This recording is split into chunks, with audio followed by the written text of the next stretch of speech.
Hello people, my name is Rage and welcome all to Plague Inc. Evolved. Let us find out if it is indeed worth the price. But first, I must get into character, and in doing so, you guys will realize what this game is generally all about, and probably my feelings towards it. So here we go, gonna get in character any second now. Here it comes. Okay, cool. Now that I'm in character, let's do this. This game is all about creating a deadly plague with which to wipe out I know what I'm talking about. Humanity in the most horrific way possible. And by humanity, I do literally mean all nearly 7 billion people. It's so fantastic. I just love killing. Let's be honest, we've all had fantasies where we've been evil geniuses wiping out humanity at our leisure.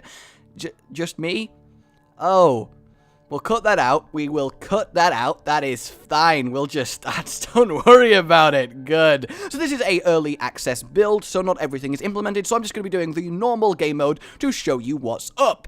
It's the opposite of down. Boo! I'm just going to get on with it. You're probably just like, come on, enough terrible jokes, Rage. Do the talking and tell me things. I'm on it, guys. I'm on it.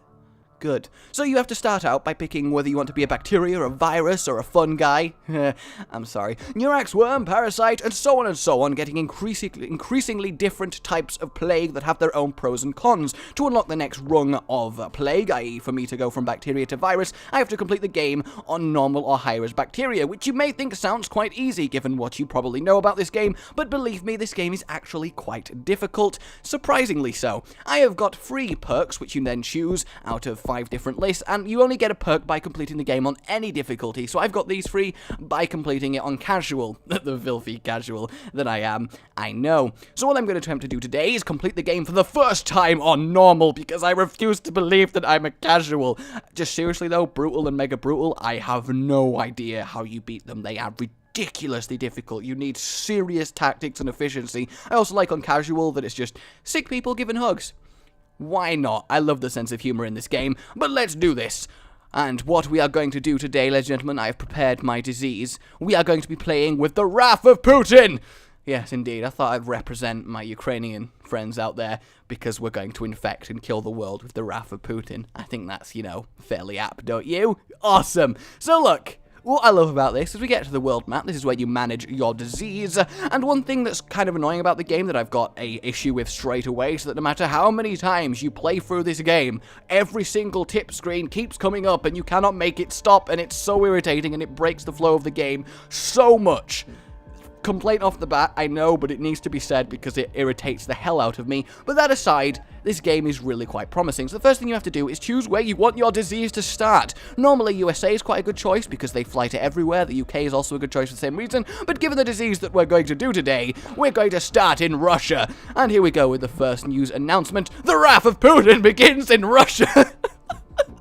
This, ladies and gentlemen, is the best feature of this game, the ability to call the disease whatever you want. It's just glorious. So now that the Wrath of Putin has begun in Russia, we are going to see if we can get it to kill the world. You also have this news feed where various interesting things happen. If you pay attention to it, there are quite a few little fun things, not really related to the game, but they do add quite nice flavor to everything that's going on. So if we click on Russia, we can see that I've currently got 2 people out of everyone infected, which is not that much. So how do we go about dealing with increasing the deadliness and infectivity of a virus? Well, you have to mutate it, which you go on this screen, and you can increase its transmission rate. You're making it transmit through water, through air, through insects, and then on the symptom screen you can see tell the virus what it actually has to do, such as causing him nausea, new disease, Reg Gaming TM, and cysts, and rashes, and coughing. These are all fairly weak, not that deadly, well, not deadly at all. Low down stuff, but eventually up the tree you get stuff like heart failure, which is a little bit more on the deadly scale. And then you can also upgrade its abilities such as cold resistance, heat resistance, bacterial resistance, and drug resistance, which stops the scientists of the world curing your disease, which they will try to do once you become a major problem. But you'll see that later on. So let's continue the game. I like to put it on triple speed because I don't know how anyone could play it on normal speed, otherwise you would be here for ages during each game, and that just makes no sense to me. There's no real disadvantage to having it on triple speed. You just have to think a little bit faster, but it's really fine. These pop-ups that you get, the orange ones randomly pop up, you click on them and you get extra DNA points. There will be red ones that pop up, you can click on them for, again, DNA points. You get one of those per new country that you infect. So now that I've got 14, if I go on a transmission, what I can do is upgrade to air transition, which I believe is the best first one to get because it does make it quite effective. So what you want to do at the start of the game is make a really harmless but really infectious virus, because you want to infect the entire world, then suddenly make the disease deadly, so by that stage it's too late for humanity to do anything about it. But it's a fine balance. You don't want to put all your points into making it infectious only to realize you've run out of DNA to make it deadly, so you just got a really awkward virus hanging around. Alright, so let's keep going, everything. You see the boats and the planes traveling people around the world. It is actually quite a realistic simulator of how a disease would actually spread. There's not too much like, oh my god, this is ridiculous. Why won't Madagascar get infected? Everyone who knows the reference I just make, yeah, I don't know why I can't tense today. I just cannot speak in tenses today. Oh god. So look, if you look down the list of various news stories, Earth is not a planet, science body claims. Melting glaciers are a major tourist opportunity. You see, they're just little flavor things that don't really help, but are quite fun to read if you actually pay attention to them. So basically, the thing that you need to do is just watch the world for a while, let everything grow, let your disease grow. It's a very snowbally type game. You start off quite slow and you get a lot faster as the infection rate increases as each new person is infected. So I'm going to increase the level of air transmission that the disease has. Next up, I'm going to be increasing water once I get a bit more. The wrath of Putin infects our... I love it so much. Oh, I love it so much. Please let the Ukraine be the first person it infects after Russia. That would be phenomenal. Okay, so if we go on the screen down to the right here, you can see the world status. It tells you everyone that's infected and everyone that is fine, and any countries that have been forsaken because most of the population is dead. Also tells you how actively the scientists are researching to cure your disease and how many docks, ports, airports, etc., are actually open. And then just a general screen of how much of the world is infected to give you a nice overview and statistics. It also lets you look which of the world is like, for example, too cold for the disease, and that kind of thing. So if we just click on that, those are the cold countries that you need to have cold resistance to be effective in. You don't need to, but it does, of course, help. So there's a lot of stat screens for you to use. Personally, I hardly ever use the stat screen because I don't really think you need it. I don't think there's anything that you desperately need to know. Maybe on the harder difficulties, that's the key that I'm missing, actually management of the information that you're being given, which makes sense to me, but on these difficulties, certainly you can get away with just playing with the world map. Okay, here we go. So the one thing I get why they've done, but I don't like, is that every message that pops up, and they're constant, as you can see, pauses the game, and you're like, okay, I've got to press okay to continue having fun. And I wouldn't mind with the, like, helpful information ones that tell you interesting stuff, but it's these tip ones that no matter how many times you play this game, you have to get every single tip back up to press okay again, and it really bugs me. So the wrath of Putin infects thousands. Oh, the wrath of Putin has spread to... Where's it spread to? Oh, it's spread over there. Where is that? Japan. I knew that's Japan. It's fine. Japan's infected with the wrath of Putin. We're good. Alright, let us increase the transmission by increasing the water. But as you can tell, right, off the bat, this game is just really good fun. It just lets you be this evil mastermind planning the demise of humanity, let you live out a, like, power trip fantasy as this evil craftsman of this deadly disease that for some reason you alone are immune to. I'm gonna give it level 2 water to increase the spread even more. I've got like a strategy in mind. When you first play this, you'll kind of just upgrade around to see what you like, and you'll come up with your own ways of making the disease work. Each one of these pop-ups, the red ones, is a new country that's infected, so as you can see, I'm getting quite a nice spread. The red dots that are appearing on Russia, basically the more red dots that there are, the faster the red dots generate, and once the country is entirely covered in red dots, then every single member of the population is infected with your disease. You do have a limited time to click these bubbles as you saw them shrinking away. Canada's infected. Ha ha! Good. And America's infected. I'm doing well. How's Australia doing? Australia's infected. Awesome. Is everywhere infected? How am I doing on the infected from? Oh no, there's quite a lot of countries. In fact, there's a lot more non-infected than infected. Got a little bit ahead of myself there, but that's all good. And then the last transmission one that I like to get is extreme bioaerosol.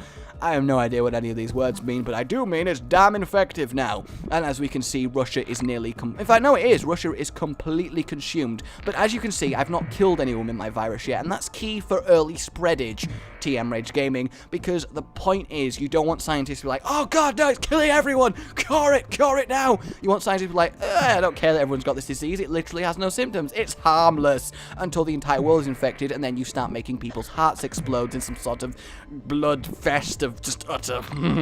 I really do come across as a psychopath, don't I? It's probably a problem to not come across as a minor disease. I'll have you. Oh my god. Yes. A doctor in the Ukraine found a new disease which has been named the wrath of Putin. It appears to be mostly harmless, but needs to be investigated further. Oh, this is why this game is so much fun. Simply by being able to compol?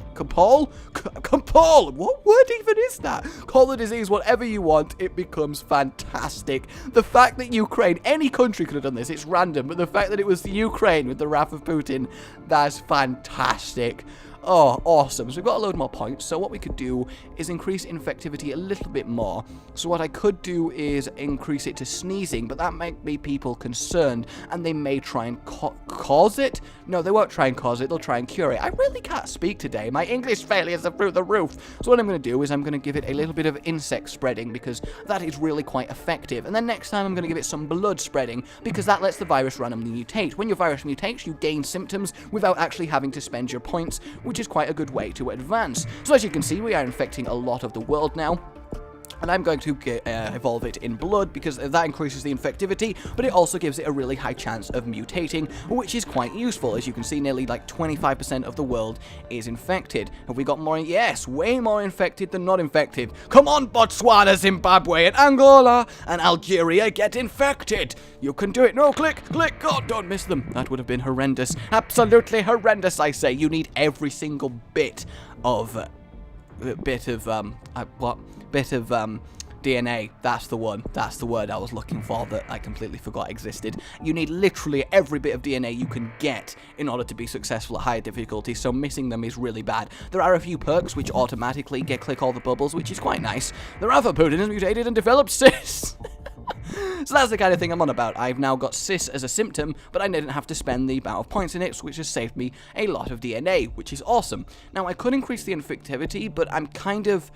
so here we go. Now is when the crisis point happens, because Finland has started to work on a cure, which means I am now on a timer. At the bottom right, you see the 0% thing. That's going to start crawling up to 100, and once it hits 100, that is game over for my disease. So what I have to do is kill everyone in the world before that can happen. So I need to kind of stockpile my points, because I need to wait for the world to be completely infected and then go full deadly. But in order to do that, I have to do a fine balancing act between spending points in protecting my disease. For example, I can put points in surviving drug resistance, and then that eventually unlocks changing the strain, so it makes it harder for scientists to research, buys you more time for new things to infect, and you just gotta walk this fine line. And as you can see, America and Canada are technically infected, but the problem is they're not spreading that quickly. So what we have to do to solve that, we've got 108 DNA, we make them resistant to basic drugs, which increases their spreading in rich civilized countries, because they have access to that kind of medical. And then if we increase the cold resistance, that'll let it spread faster in Canada. But we want to save DNA as much as possible. That's the key that I've noticed.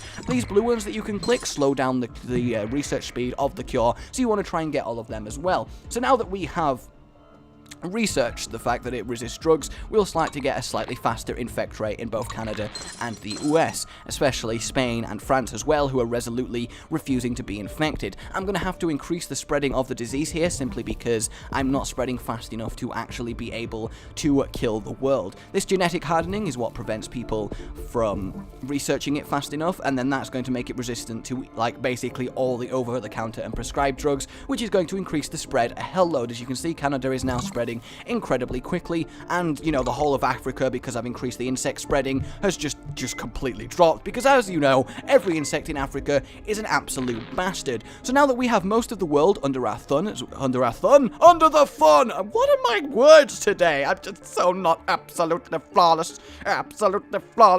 So now that most of the world is infected, what we can do is start turning up the lethality of the disease, because we have until that hits 100 to kill everyone. Now we have 30 points. Now this is kind of low to have at this stage for symptoms, but we're going to try our best to get up to lethal. So if we increase sneezing, that gives us more spreading as well as some lethality. Now we've got a little bit of lethality. The major lethality we need is total organ failure. This one is great. Look at the lethality meter from like nothing to a massive chunk. Once we can get this research, then we'll have a really good chance of actually winning this, which I'm kind of happy about. I've learned something from playing, which is good in a game like this, because yes, it's fun to wipe out the world with disease. It's really quite unique, and like, yeah, I get to do this, I'm such an evil bastard. But it really is quite strategy focused. You do have to plan and manage your DNA and actually do a good strategy, such as researching called to infect Canada faster. That's the main strategy. Research called to infect Canada strategy. Good, more English. I'm doing well today. You guys know what's up. This game doesn't need lots of explanation. The wrath of Putin has infected most of the world. Alright, so I need to get to 13 disease points, which is going to be quite awkward. So, the thing is, now that it's infected literally most of the world, what I can do is, if I go on the transmission, is I can devolve a few of these to get a refund of 2 DNA, because I simply don't need this infectivity anymore, because the whole world is already infected, so why would I waste my points having that? So I'm gonna get rid of a single more spreading thing, because that way, in fact, I'm not gonna devolve that, but that one is a lot of infectivity I'm going to lose though. So we'll get rid of the first blood rung, which lets me now afford to have total organ failure. So if we watch the death count now, it's going to start skyrocketing. Come on, brain, work with me here. Skyrocketing as people start dying from their organs failing. But the thing is awkwardly, the world's working on the cure at an incredible rate, which is very awkward for me. I need to somehow slow that down. Now, this is going to be very touch and go whether I actually can, but the thing is, because I'm killing loads of people, I'm getting lots of DNA now. As you can see, it's going up quite quickly as people are rioting, and I'm getting more things. So what I'm going to try and do is wait for that to get to 20, and then if I go on abilities, oh no, I can't afford it. How much does it cost? 21. So I'm going to get rid of a minor symptom that's not going to really make a big difference, and then go on abilities and research genetic reshuffle. So that'll take it down from about 80% once it catches up to about 68. So I'm buying myself more time. The faster people die, the more DNA you get. So you've got to fight with the cure that the scientists are working on, and hope, beyond hope, that you can kill everyone before they can cure everyone. So let's give it another ability, another genetic reshuffle, so we can reduce the chances of them working out. Yes, drop down to 69%. I'm going to kill you all, petty humans. You are ants to me. Terrible, terrible ants, and you will be smushed underfoot. And then if we increase it one more time, the last genetic reshuffle, this is the last breathing space that we're going to get, and it puts it to 70%. So this is going to be quite a race, ladies and gentlemen. There is 1.5 billion humans left, and it's on 75%. This is close. I might actually win normal for once. I'm so happy that you get to share this moment of wiping out humanity with me. It's glorious. It's glorious. This game, I have to say, is going to be really fun to stream. I'm going to probably stream it quite a lot because, you know, I just get to be evil and talk to you guys. It's great. Good. Kill all the vials. Vials. Because vials. Good. Oh, it looks like we're going to do it, guys. The progress on the research has ground to a halt because there's simply not enough humans left to do it. We are down to 200 million, and it is dropping quickly. In fact, what I'm going to do is increase... Oh, I can't increase its resistance anymore. It requires 29. But that's okay. That's all right. I got the resistance to make the things all right. I don't even know what I'm talking about at this stage, but it's... Oh, good. The wrath of Putin has killed the world. So, you know, this is just what you call a real-life simulator. Oh, good. How's the newsfeed doing? Okay, Iceland used, you know, oh, that's depressing, actually. It's got a lot more depressing now, that burning corpses. Oh, wow, they're really... Jesus Christ, Egypt's burning everyone's burning martial law, mass graves. Wow, we just got very depressed, actually. There's nothing fun about that anymore. Wow, that is just upsetting on all fronts, really. I mean, Iceland shuts land borders, that's not a big deal. Who wants to go to Iceland? Because, I mean, Iceland's quite good. I've been there once, but I don't know why you'd ever go again. You can do everything in one trip, but I don't know what that's got to do with this video, so I'll just talk about plagues now. So we got the Black Plague, we got smallpox, we got chicken. I don't know why we got chicken, but we got chicken. We got milk, we got coffee, I got sidetracked with, other things there. But anyway, as we wait for humanity to die out, let's have a cup of tea and discuss politics. No, let's not do that, really. I mean, there's 8 million people left in the world, and they're dropping like flies. I'm going to have more DNA, and I'm going to make it even harder for the scientists that are left alive. I like to imagine all these remaining people huddled in one big room, just watching each other collapse and fall over dead, because that amuses me. Guys, me and the other me, we both agree we're not psychopathic or schizophrenic. Don't worry about it. God. So the research is going on incredibly slowly. I would be very surprised if we don't win this. Only 1 million humans remain in the world after killing 6.8 billion. This fills me with a warm, fuzzy feeling inside. It's so good. The wrath of Putin has destroyed the world. Destroyed the world's best efforts. The last few humans know they are wanting the end.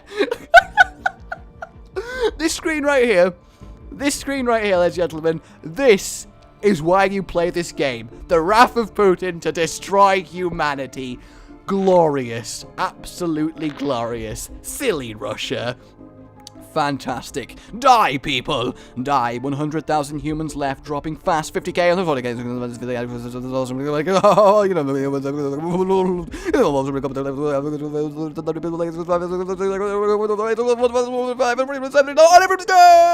Well, there's 29 people. Imagine these 20 people being the last 20 humans alive. That would suck so much. And there we go, everybody. New plague and gene, because I have completed it on normal. So we got the zero file gene and the virus plague type. So there we have, everybody. So if I retry, what I can do is be a virus, which now lets me be a blob instead of a circle? Yeah, that's a blob and this is a circle. Oh, good. So this one rapidly mutates, which gets a lot of extra conditions, but the thing is, that means they're going to try and cure it a lot faster, so you got to manage the fact that you're getting constant symptoms. So it may have its advantages, but it might also be good to just use the bacteria, because that's the most manual jack-of-all-trades plague. But there you have it. So if I continue on this, I have got my new gene, Xerophile, which is give your plague a bonus in arid climates. Nice. Awesome. So there you have it, ladies and gentlemen. There are things like speedruns and actual scenarios planned, as well as multiplayer, which I think will be very interesting. I'm intrigued to see how that will work, but it's simply not implemented in the game. But what is here, ladies and gentlemen, is really good, evil fun. There are a few things that I do like the constant pop-ups and things, and I don't understand why you can go at 1 speed, because free speed is just so much better. But, you know, little minor complaints that aside, this game is quite cheap. I mean, it's only £10. It's worth the fun. It is just interesting to be an evil mastermind wiping out humanity with the wrath of Putin. So my name has been Rage. I would say it is indeed worth the price. If it was a full price game, absolutely not, but for what it is, it definitely is worth it. It's really good fun. My name has been Rage. Remember to like if you enjoyed this. I will see you all next time. Goodbye.